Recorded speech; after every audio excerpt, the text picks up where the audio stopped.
A história de Charlie Parker não começa com aplausos. Na verdade, ela começa de um jeito bem mais brutal, né? Com o som metálico de um prato de bateria sendo atirado no chão bem aos pés dele. É uma cena que virou lenda, quase um mito de origem. E é poderosa porque ela já nos joga direto no centro da questão, sabe? Como que um garoto humilhado publicamente num palco se torna o cara que mudaria a música pra sempre. Exatamente. Hoje a gente vai mergulhar fundo na vida e no legado do Charlie Parker, o saxofonista que virou o jazz de cabeça para baixo. E o que eu acho fascinante é que os relatos organizam a vida dele quase como uma peça de teatro. Em 3 atos, né? Isso. Primeiro tem a queda, a humilhação que acende uma obsessão. Depois, a ascensão meteórica, a revolução musical em Nova York. E, por fim, a luta contra um abismo pessoal que, no fim, acabou consumindo ele. E a nossa missão aqui é tentar desvendar essa trajetória, entender como o gênio e a tragédia andaram tão perigosamente próximos. Então, vamos começar do início. Do lugar onde tudo aconteceu. Kansas City. Certo. As fontes que a gente leu descrevem a cidade nos anos 20 e 30 como um celeiro de jazz vibrante. E o mais curioso é que isso acontecia, em parte, por causa da corrupção local. Pois é. A cidade simplesmente ignorava a lei seca. Então, tinha mais de 100 clubes noturnos funcionando a todo vapor, sabe? 24 horas por dia. Imagina a cena. Era um caldeirão musical. Totalmente. Mas não era um ambiente, digamos, amigável. Era uma verdadeira escola de alta pressão. As famosas jam sessions de lá eram descritas como batalhas musicais, tipo ferozes. Duravam a noite toda. Era ali que o músico se provava ou era descartado. E o jovem Charlie Parker estava no meio disso tudo tentando absorver o máximo dos ídolos dele, como o Lester Young. E ele idolatrava tanto esses caras que, pelo visto, tentou queimar a largada. É aí que a gente chega naquela noite fatídica no Reno Club, em 1937. A Noite do Prato. A Noite do Prato. Ele, ainda adolescente, consegue uma chance de subir no palco com a banda do lendário Count Basie. Ele tenta improvisar, mas, segundo os relatos, se empolga, tenta tocar mais rápido do que conseguia. O som que sai é um desastre, né? Um desastre completo. As fontes descrevem as notas como estridentes e desconexas. Ele soava perdido. E a reação foi imediata e brutal. O baterista, o Joe Jones... O icônico John Jones. Ele para de tocar, arranca um prato da bateria e joga no chão aos pés do Parker. O barulho do metal e depois a gargalhada geral da plateia. Foi o jeito do clube dizer, garoto, desce daí. É uma imagem devastadora. Mas o que mais me impressiona é a reação dele. Outra pessoa talvez desistisse da música para sempre, né? Com certeza. Mas com ele aconteceu o oposto. Um dos relatos diz que as lágrimas de humilhação se transformaram em combustível para uma das obsessões mais produtivas da história da música. Isso é muito forte. É muito forte. E embora essa seja a versão folclórica, né, a da humilhação, uma das fontes até sugere que ele já tinha uma disciplina interna imensa. Talvez o incidente tenha sido menos a causa e mais um catalisador público. Entendi. De qualquer forma, o resultado foi o mesmo. Ele se retira de cena, arranja um emprego num resort isolado nas montanhas Ozark e simplesmente mergulha no instrumento. Falam em até 15 horas de prática por dia. 15 horas. Eu fico tentando imaginar o que se passa na cabeça de alguém para fazer isso. É mais do que disciplina, é quase uma anomalia. Eles descrevem como era essa prática. Sim, e é fascinante. Ele não estava só repetindo escala, sabe? Ele estava fazendo uma engenharia reversa da música.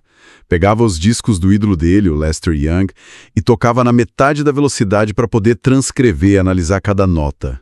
Nossa. Foi nesse isolamento que ele teve a grande epifania. Ele entendeu que a música era matemática e emoção em partes iguais. Começou a enxergar a arquitetura por trás dos solos, conexões harmônicas que ninguém mais via. Então, quando ele finalmente volta para Kansas City, alguns anos depois, o garoto humilhado do Hypno Club já não existe mais. De jeito nenhum. No lugar dele, surge um virtuoso.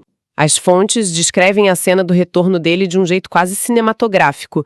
Os mesmos músicos que tinham rido dele, Ficaram de queixo caído. exato, não acreditaram no que estavam ouvindo. A transformação estava completa. Ele venceu a primeira batalha, mas Kansas City já tinha ficado pequeno para ele. O próximo passo era inevitável. Nova York. Ele chega lá em 1939 como um completo desconhecido. E tem um detalhe nos relatos que eu acho incrível, que diz muito sobre ele. Ele consegue um emprego lavando pratos por $9 por semana. E o motivo, né? O motivo. O pianista Art Tatum, um gênio absoluto, tocava lá toda noite. Parker lavava pratos só para poder ficar ali, ouvindo e absorvendo a complexidade harmônica do Tatum. Se Kansas City foi escola de alta pressão, Nova York era tipo laboratório de pós-graduação. E o epicentro disso era um clube no Harlem chamado Minton's Playhouse. Certo. Foi lá que a próxima revolução do jazz estava sendo gestada. E foi lá que ele encontrou seu parceiro musical ideal, o trompetista Dizzy Gillespie. A parceria dos dois é descrita como o motor de uma revolução, chamada bebop. Tá, bebop é uma palavra que todo mundo já ouviu, mas o que exatamente era essa revolução? Por que foi tão impactante? Basicamente, foi um grito de independência. A música da época era dominada pelas big bands, que tocavam swing. Música pra dançar. Isso, música para dançar com arranjos previsíveis. O bebop era o oposto. Era uma música feita para ser ouvida com atenção, com andamentos frenéticos, harmonias super complexas. E essa mudança não era só técnica, era filosófica. Como assim? Eles estavam dizendo que as regras das big bands, feitas para agradar um público majoritariamente branco, não eram mais as únicas regras válidas. Era uma declaração de liberdade que ia além da música. E a grande inovação do Parker estava na harmonia, certo? Li que ele descobriu como usar as notas erradas e fazê-las soar certo. Para quem não entende de teoria, o que isso significa? É o ponto-chave. Pensa no acorde como, sei lá, uma casa de 3 andares. A música tradicional vivia nesses 3 andares.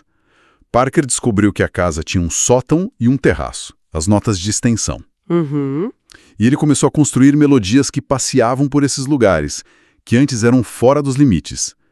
E ao saber exatamente como voltar para os andares seguros, ele dava uma perspectiva totalmente nova à música. Uma fonte usa uma metáfora perfeita.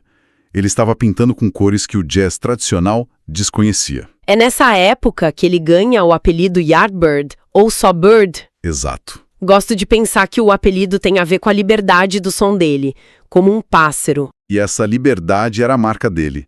Os solos dele, como em Coco ou Ornithology, eram descritos como fluxos de consciência, cheios de citações, de reviravoltas. Ele virou um herói cult na 52nd Street, atraindo intelectuais, artistas, a vanguarda da época. Mas esse sucesso trazia um paradoxo, né? Quanto mais genial a música ficava, mais ele se afastava do grande público que só queria dançar. Exatamente. Ele deixou de ser entretenimento para se tornar um gênio da vanguarda. E essa urgência na música, essa necessidade de tocar tudo no limite, talvez fosse um reflexo de uma urgência pessoal, porque por baixo de toda essa genialidade tinha uma luta que ele travava desde a adolescência. E essa urgência nos leva direto à parte mais sombria da história. É muito importante ressaltar um ponto que as fontes deixam claro.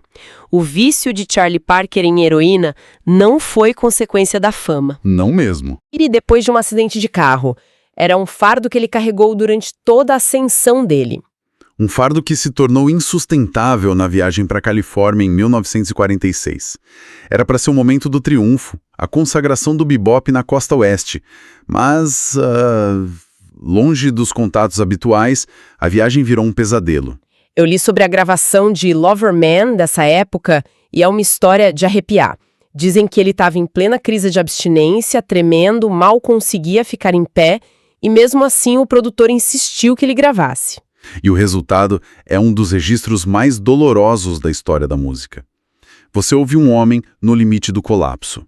O som do saxofone dele, normalmente tão preciso, sai fraco, trêmulo. As frases se arrastam, as notas soam como pedidos de socorro. Uma coisa que eu sempre me perguntei é: por que uma gravadora lançaria algo assim? Parece uma exploração cruel. É uma ótima pergunta. Alguns dizem que foi puro oportunismo do produtor, que via valor comercial no colapso de um gênio. Outros argumentam que era uma tentativa, talvez equivocada, de documentar a realidade brutal da vida dele. De qualquer forma, a dor de Parker foi transformada num produto, num disco. E o colapso total veio naquela mesma noite. Ele teve um surto no hotel, ateou fogo ao próprio colchão e foi encontrado vagando nu pelo corredor. Exato. A consequência foi uma internação forçada de 6 meses no Hospital Estadual de Camarillo. O maior saxofonista do mundo, trancado numa instituição psiquiátrica. E aqui acontece uma das ironias mais terríveis dessa história. Enquanto ele estava internado na Califórnia, o mito dele só crescia em Nova York. Jovens músicos desesperados para soar como ele, começaram a imitar não apenas a música, mas também o vício. Nossa! Criou-se essa crença perigosa e completamente errada de que a heroína era de alguma forma a fonte da genialidade dele. É a romantização da autodestruição. Mas parece que teve um momento de esperança depois disso, né? Sim, por um breve período. Ele sai de Camarillo e compõe uma música chamada Relaxing at Camarillo, uma peça que, segundo as análises, tem uma clareza e sobriedade raras, um som otimista, quase sereno. Parecia que ele tinha vencido. Parecia.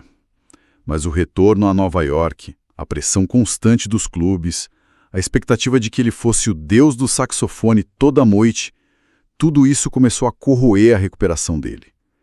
O ambiente que o consagrou era também um ambiente que o destruía. E o golpe de misericórdia veio de uma tragédia pessoal. A morte da filha dele de 2 anos, a Prey, de pneumonia. Os relatos são unânimes. Esse luto foi o gatilho que o empurrou definitivamente para o abismo do álcool e da depressão. A partir daí, a vida dele entrou numa espiral da qual ele nunca mais sairia.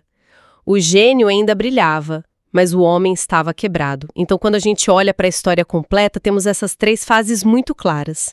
A humilhação que forjou uma disciplina sobre-humana, a genialidade que deu ao mundo uma nova linguagem musical e a tragédia pessoal, a luta que ele, infelizmente, não conseguiu superar. E o legado dele é imenso. Vai muito além do jazz. Ele redefiniu o que significava ser um solista, um improvisador. Ele mostrou que era possível ter uma liberdade individual quase anárquica dentro de uma estrutura coletiva.